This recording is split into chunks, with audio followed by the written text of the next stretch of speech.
देखिए, बीते रोज पटना में पावर स्टार पवन सिंह जी का स्टेज शो हुआ और फिर से वही धमाल देखने को मिला जो पिछले साल वाला स्टेज शो में देखने को मिला था। जी हाँ, मैं आप सबको बता दूं कि पवन सिंह जी इस बार खुलेआम तौर पर खेसारी लाल यादव के बयान पर टारगेट करते हुए नजर आए हैं। जो कि आप सबको बता दूं कि कुछ दिनों पहले खेसारी लाल का एक इंटरव्यू सोशल मीडिया पर बहुत ही तेजी से वायरल हुआ, जिसमें खेसारी लाल यादव पवन सिंह जी को ये बताएं कि वो अब बूढ़ा हो चुके हैं, वो अब हीरोइन के सामने बूढ़े लगते हैं, उनका एज हो चुका है। 16 साल के नहीं खन।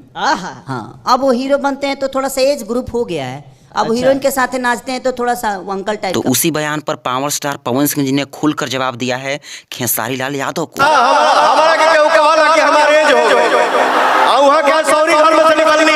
तो आप सबने देखा कि खुलेआम तौर पर पावर स्टार पवन सिंह जी ने एकदम जायज तरीके से जवाब दिया है। भाई लोग, यही चाहिए था, जो कि किसी कलाकार को किसी को टारगेट करना बहुत ही गलत बात है और खेसारी लाल यादव ने किया है। वैसे खेसारी लाल यादव के इस बयान पर आप सबकी राय क्या है, कमेंट में जरूर बताएं और इस वीडियो को लाइक करें, ज्यादा से ज्यादा शेयर करें ताकि सबको यह जानकारी मिल जाए। तो चलिए मिलते हैं किसी अगले और बवाल अपडेट के साथ, तब तक के लिए धन्यवाद।